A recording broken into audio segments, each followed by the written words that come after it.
So there are four major religious branches to Hinduism. The first one is Vaishnavism, which is the largest branch of Hinduism, with about 67% of all Hindus being Vaishnavas. And the followers of this branch are called Vaishnavas or Vaishnavites, and they worship Vishnu as their supreme lord and use Sanskrit literature from the 10th through the 16th century, and they use that writing in their worship. And then second, we have Shaivism, which is the followers of Shaivism worship Shiva as their supreme being, and the followers are called Shaivites or Saivites, and they are one of the largest sects that believe in Shiva, and Shiva is supposed to be the creator and the destroyer of the worlds and the overall supreme God. And then the third one is Shaktism, which is another major sect of Hinduism, and their philosophy and their belief is of a woman, and the name of their goddess is Shakti, and she is the supreme godhead.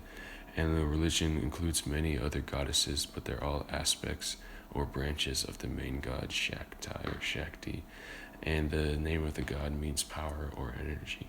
And then the last one is Smartism, and this is the sect that gives followers more reign and allows them to worship more than one god, unlike the other major branches. And this one has more free reign for the people, and they worship the major gods of the other group, such as Shiva and Vishnu, and they treat them with respect, but they do not center around just one of the gods.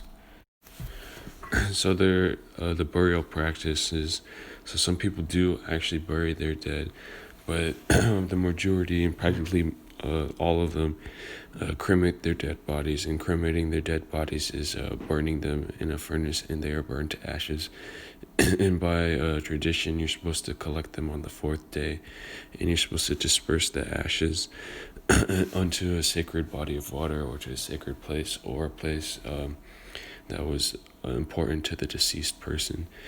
And they commonly use the Ganges River, which is supposedly the most sacred river to Hinduism.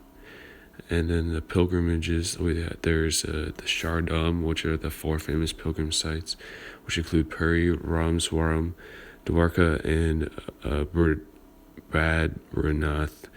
And these places signify holy places where the religion originated, and they have importance to faith. And they have many important buildings and temples also located there. And then the holy cities, there are the 7 holy cities, which are known as the Sapta Puri, and these cities include Ayodhya, Mathura, Haridwar, Varanasi, Kanchipuram, Dwarka, and Ujjain. And it's continuing on the next slide.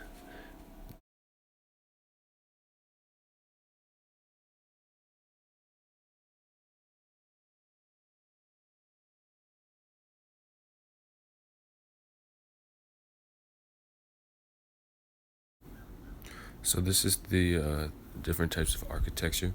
There's 3 main different types of architecture, and the first one is the Nagara, which is the northern style of architecture, and the Vesara, or the mixed style, and Dravida, which is the southern style. And those are the 3 main types. And based on where you are, and that'll vary in the architecture. So the north would be the Nagara, and then the south or an area you'd mainly find the Dravida style of architecture. And and the buildings vary in intricacy, and they religiously reflect and have a meaning in each building and creation, and there's many pictures and carvings made into each building to represent their beliefs and religion. And they are mainly temples, monasteries, and mausoleums, and other architectural religious buildings. And they're all hand carved, and they're made out of stone, and they take a long time to make, and sometimes decades on decades in the making, just to make one single building.